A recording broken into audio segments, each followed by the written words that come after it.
بسم اللہ الرحمن الرحیم. تقسیم الواجب الی النفسی والغیری، تقسیم الواجب الی اصلی والطبعی الی آخرہ. بات ہماری چل رہی تھی واجب کی تقسیم کے بارے میں. گزشتہ درس میں یہ بات عرض کی تھی کہ واجب کی جو ہم نے تقسیم کی تھی مطلق اور مشروط کے حوالے سے، موقت اور غیر موقت کے حوالے سے، تو گزارش یہی کی تھی کہ بسا اوقات جب ہم واجب کو کسی اور شے کی طرف نسبت دے کر دیکھتے ہیں تو بسا اوقات وہ واجب، اس واجب کا وجوب کسی اور چیز کے وجوب پر موقوف ہوتا ہے کہ جب تک وہ نہیں ہوگی یہ وجوب نہیں آئے گا. اس کا نام ہم نے رکھا تھا واجب مشروط. لیکن اگر اس کا وجوب کسی اور چیز کے وجود پر متوقف نہ ہو تو اس کا تھا واجب مطلق. اس طرح ایک تقسیم ہم نے یہ کی تھی کہ آیا واجب کے وجوب میں، خود وجوب میں وقت کا کوئی عمل دخل ہے یا عمل دخل؟ اگر کوئی وقت دخیل ہوگا تو وہ موقت اور دخیل نہیں ہوگا تو غیر موقت. آج بھی اسی طرح واجب کی جو 3-4 اقسام ہیں مختلف حوالے سے وہ بھی ایسی ہی ہیں. مثلا آیا یہ عمل جو واجب ہے، تھوڑا سا غور رکھنا، آیا خود اسی عمل میں مصلحت پائی جاتی ہے جس کے لیے مولا نے اس کو ہمارے اوپر واجب کیا، یا نہیں؟ مصلحت تو دوسری چیز میں ہے لیکن اس کو کرنے کے لیے اس کو شاباش واجب کیا گیا ہے. تو جہاں مصلحت خود اسی فعل کے اپنے اندر اس کہتے ہیں واجب نفسی، اور جس کو واجب کیا گیا ہو کسی اور کے وجوب کے لیے اس کو آ جاتا ہے واجب غیری. بہت آسان ہے. اسی طرح بعض واجبات ایسے ہیں کہ ان کا وجوب ان کی اپنی دلیل سے دلالت مطابقی کے ذریعے سمجھا جاتا ہے. جو دلیل مولا کی طرف سے آئی اس نے آ کر اس کو ڈائریکٹ اس سے یہی سمجھا گیا. بسا اوقات ہوتا ہے کہ نہیں، جو منطوق کے دلیل تھا اس سے تو وہ نہیں سمجھا جا رہا، دلالت مطابقی تو اس دلیل کی اس موجود پر نہیں ہے، لیکن دلالت تضمنی ہے، ضمناً سمجھا جاتا ہے. دلالت مطابقی ہوگی اس کہتے ہیں واجب اصلی، اور جہاں تضمنی ہوگی اس کا کہ واجب. بہت آسان ہے.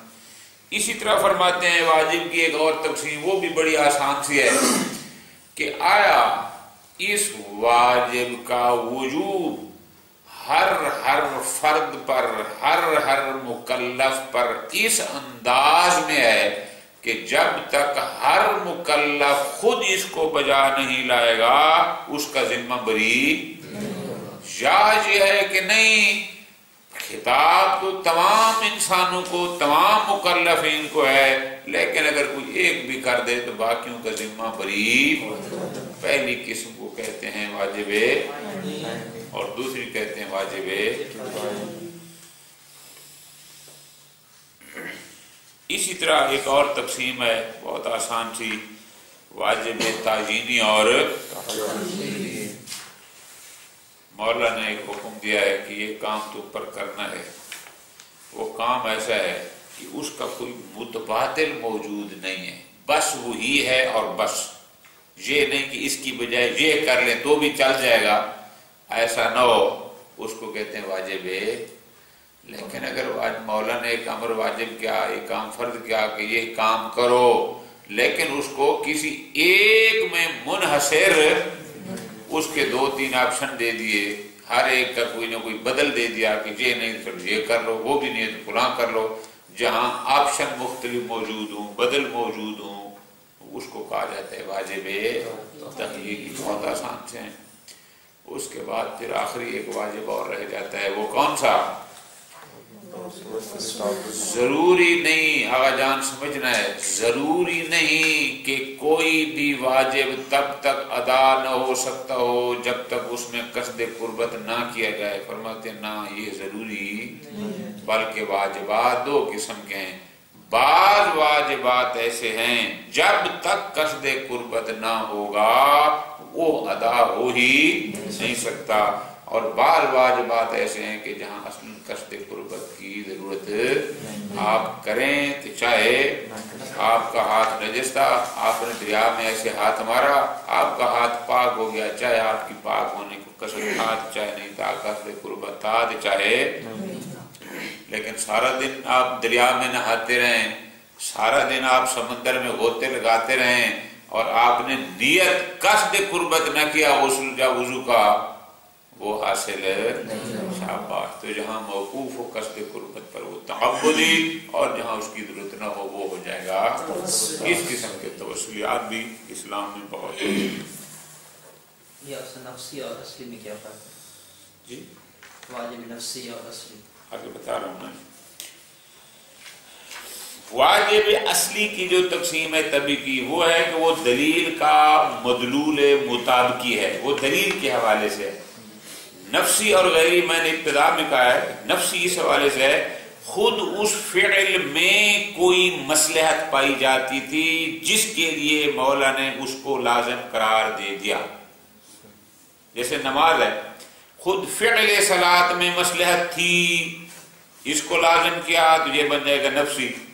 لیکن وضو خود وضو میں نہیں تھی، مصلحت صلاۃ میں تھی، لیکن اس کے لیے اس کو واجب کیا گیا، یہ بن جاتا ہے غیری۔ کہ مصلحت کس میں تھی؟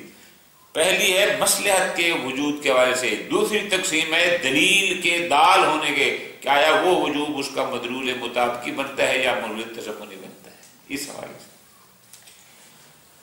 تقسیم الواجب، یہ اچھی عادت ہوتی ہے کسی بھی شاگرد میں، یہ اچھی عادت ہوتی ہے کہ جب تک بات سمجھ نہ آئے استاد کو آگے نہ چلنے دے۔ آج کل تو آپ ماڈرن لوگ ہیں نا، سوال نہیں کرتے۔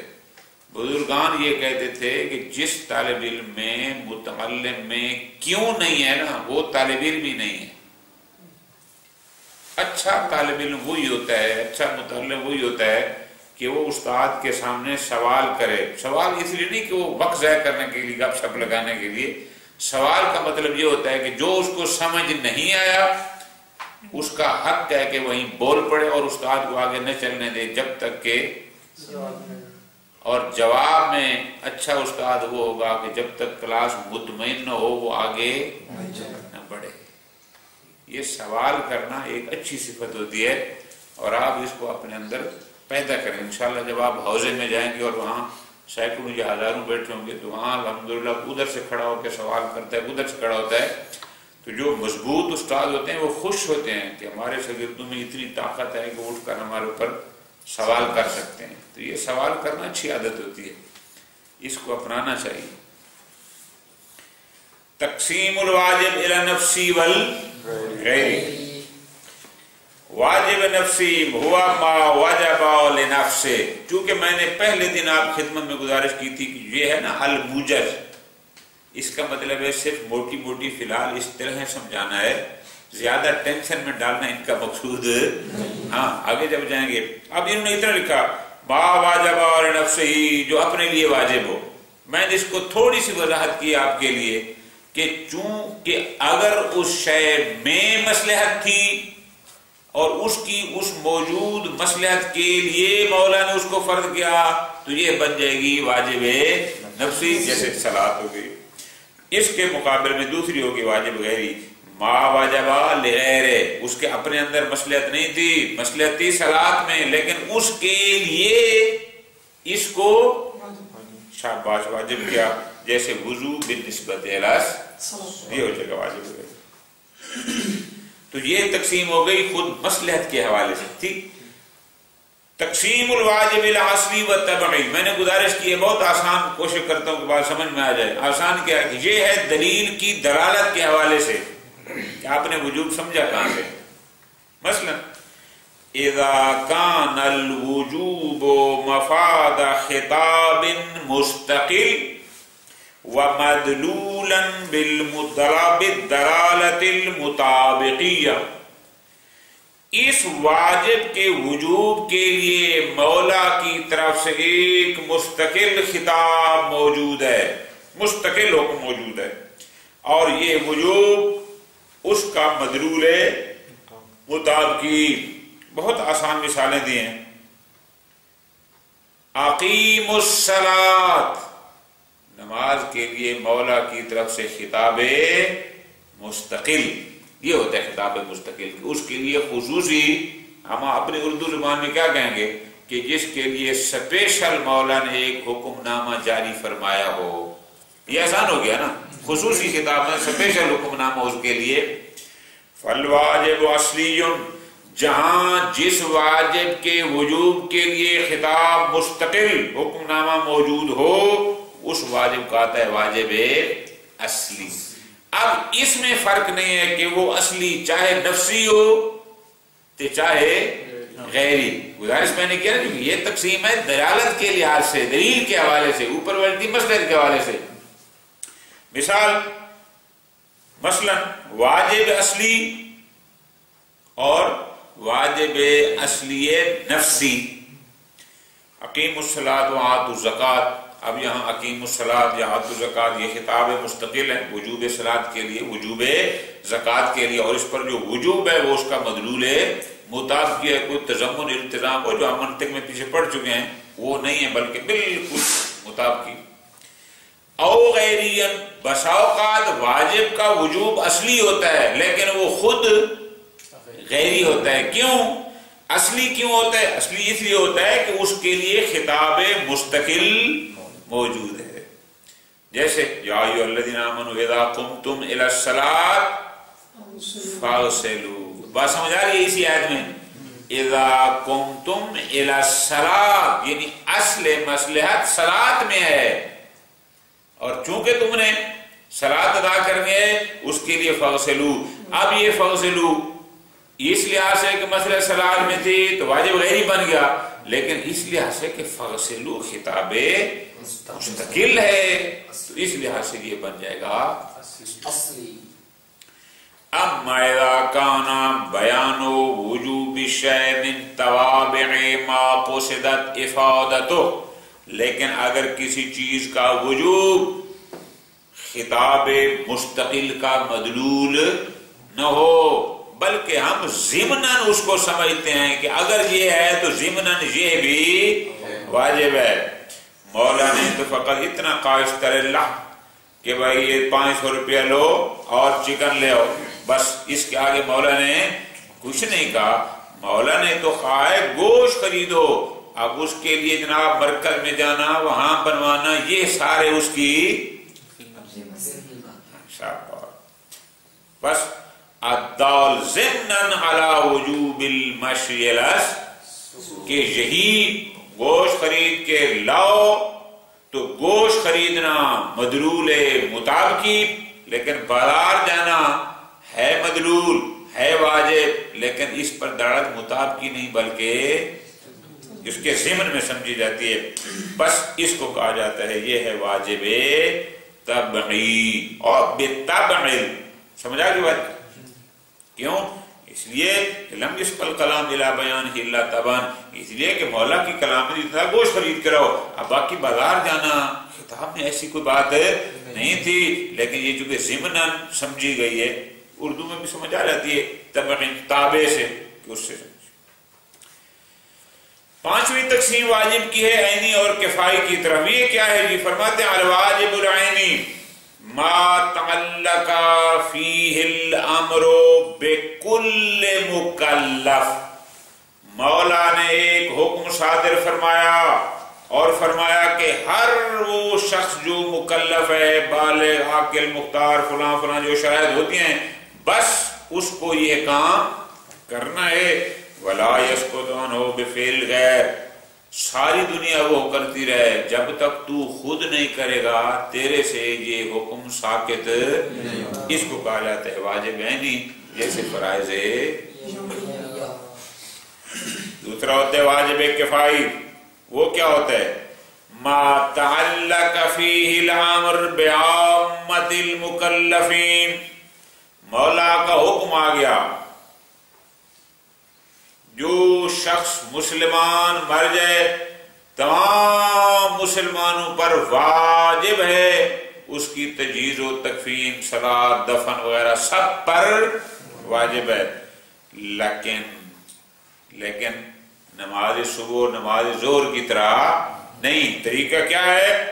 لو قام بہی بعضهم، ایک علاقے کے لوگ، ایک گاؤں کے لوگ، ایک گھر کے لوگ، ایک بندہ، دو بندے، اگر وہ شروع ہو گئے، انہوں نے غسل بھی دے دیا، کفن بھی دے دیا، نماز بھی پڑھ دی اور دفن بھی کر دیا، ساکت انل، اور پھر وہی کہتے ہیں نا کہ اگر کسی نے نہ کیا تو گناہ میں سارے، تجہیز المیت والصلاۃ الاخر۔ چھٹی تقسیم واجب کی ہے تعینی و تغییری۔ واجب تعینی کیا ہوتا ہے؟ ما لا یکون لہ عدل، جس کا کوئی متبادل نہ ہو، بس وہی ہو، جیسے نماز صبح، اب اس کا کوئی متبادل نہیں کہ میں چاہوں یار صبح بہت سردی ہوتی ہے، آج 2 رکعت نہیں پڑھتے، آج 100 روپے اس کا صدقہ دے دیتے ہیں،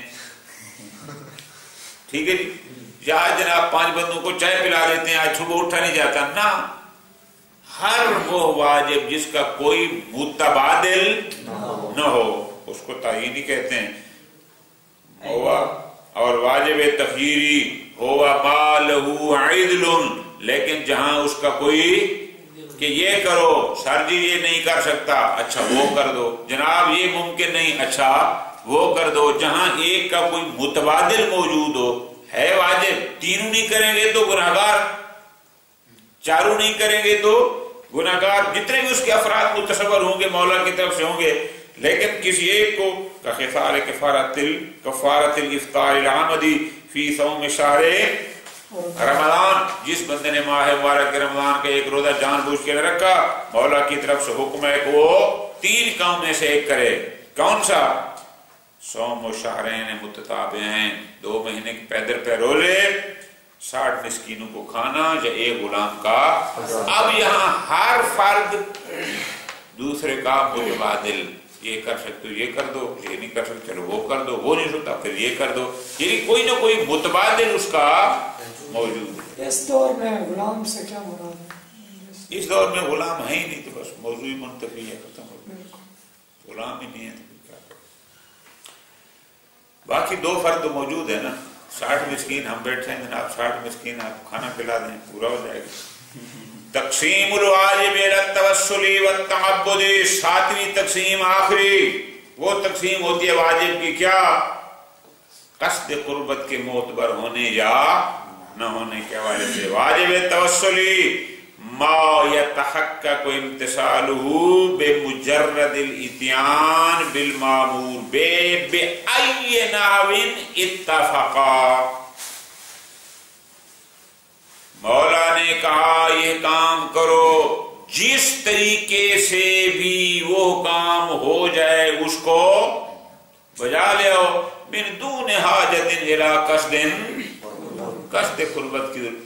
مولا نے کہا نماز سے پہلے لباس پاک ہونا ضروری ہے، ہمارا لباس ہے نجس، پاک ہونا چاہیے، وہ آپ موٹر پہ کریں، وہ آپ دریا پہ کریں، وہ آپ سمندر پہ کریں، جیسے کریں پاک ہو، اور اس میں قصد قربت بھی شرط نہیں ہے۔ اسی طرح مثال نے دی ہیں کہ دفن المیت، تطہیر المسجد، ادائے دین، رد وعلیکم السلام کہنا، یہ سارے کے سارے واجبات توسلی۔ دوسرا ہوتا ہے واجب ما لا يتحقق امتثاله بمجرد الاتيان بالمامور به، صرف مامور به کا بجا لانا۔ میں نے آپ کو مثال بڑی آسان دی ہے، اس نے منہ بھی دھو دیا، دائیں ہاتھ دھو دیا، بائیں دھو دیا، سر کا مسح بھی کر لیا، پیروں کا، سب کچھ کیا ہے لیکن بدون قصد، تو فرماتے ہیں آپ فوسلوا وجوہکم بھی آئے گیا، وایدیکم بھی آ گیا، وامسحوا برؤوسکم بھی ہو گیا، سب کچھ ہو گیا، لیکن فقط مامور بے کو بجا لانا یہ کافی نہیں، بل لا بد من الاتیان بہ متقربا، بلکہ ضروری ہے کہ فغسلوا وجوہکم، منہ کو دھوئے لیکن قصد قربت کے ساتھ، حج کرے قصد قربت کے ساتھ، نماز پڑھے ساری رات پڑھتا رہے لیکن نیت کوئی نہ ہو، قصد قربت فرق کرو نہ ہو، نماز نہیں ہے۔ ایسا بھی ممکن ہے کہ بندہ ہاتھ منہ دھو لے اور قصد قربت نہ کرے؟ کیوں نہیں؟ بالکل ممکن. میں کہتا ہوں، آپ مجھے کہتے ہیں آغا صاحب تشریف لیں، درس کا ٹائم ہو گیا. بہت آسان سی مثال، میرے دل میں خدا نہیں ہے. میں کہتا ہوں اچھا میں وضو کر کے آتا ہوں، صرف یہ بتانے کے لیے کہ میں جناب وضو کرنے جا رہا ہوں. یہاں قصد قربت نہیں ہے، یہ ریا ہے. اس وضو سے نماز آپ کی نہیں ہوگی، قرآن کو چھونا جائز نہیں ہے. قصد قربت کی تو اتنی مثالیں ہیں کہ ہماری عام زندگی میں موجود ہیں.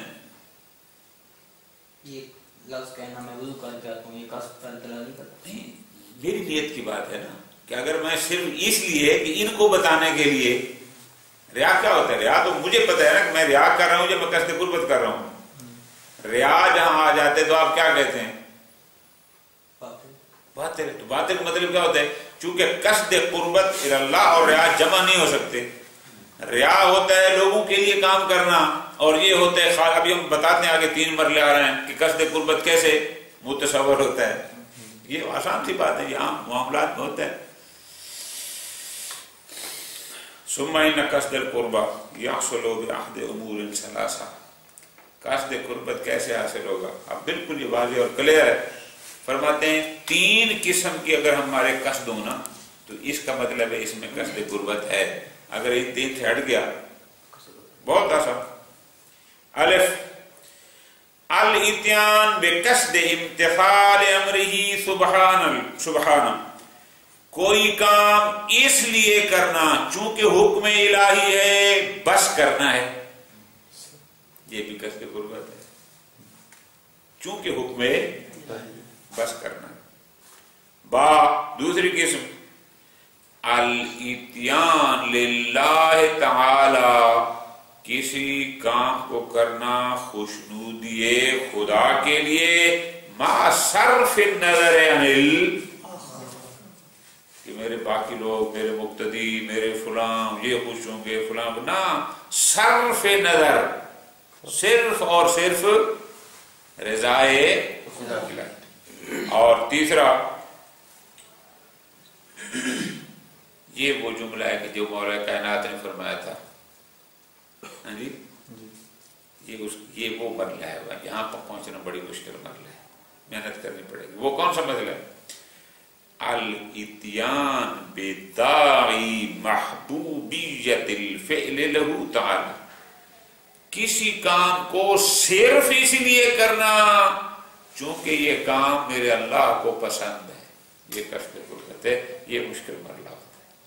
ہم لوگ تو جنت کے لالچ یا جہنم کے خوف سے کرتے ہیں نا. یہ وہ مرحلہ ہے جہاں جنت یا جہنم کا لالچ اور خوف نہیں ہو، جس کا مولا نے فرمایا تھا کہ میں تیری جنت کے لالچ یا جہنم کے خوف نہیں کرتا، بل وجدتک اہلا یہ وہ والا مرحلہ. یہ مراحل ہیں. اب آپ خود سمجھیں میری جان، اسی کو دیکھیں. پہلا مرحلہ کیا تھا؟ کیونکہ اللہ کو حکم ہے یہ کرنا ہے، نہ کیا تو یہ ہوگا.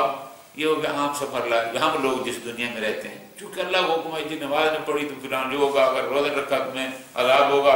یہ ہوتا ہے پہلا مرحلہ کہ بس اس کا جو کام ہے لہٰذا امتثال کرنا ہے. دوسرا مرحلہ اس سے تھوڑا آگے، نہیں میں یہ کام کر رہا ہوں اس کی رضا کے لیے، اور بس کوئی راضی ہو کوئی ناراض ہو مجھے ان سے کوئی پرواہ. یہ تھوڑا سا ایک مرحلہ آگے بڑھ گیا. اور تیسرا مرحلہ پھر آخری کیا؟ چونکہ یہ اللہ کو پسند ہے بس میں اس کو بجا لاتا ہوں. دون سائر الدواعی النفسانیہ، وہ جو انسان کے اپنے اندر دوائی ہوتے ہیں، یہ نہ کیا تو گناہ ہو جائے گناہ، وہ چیزیں اس کام کرنے پر اس کو آمادہ نہ کر رہے ہوں. تو یہ قصد قربت ہوتا ہے. ختم ہوگی بات. اب ہم نے 7 قسم کی تقسیمیں کر دی واجب کی. جہاں جہاں تو ہمارے پاس دلیل آ گئی کہ یہ واجب کی کون سی قسم ہے، مثلا نفسی ہے، یہ غیری ہے، یہ طبعی ہے، یہ تعبدی ہے، یہ توسلی ہے، یہ فلان ہے، پھر تو ہمارا کوئی مسئلہ پریشانی ہے نہیں، کلیئر ہو گیا.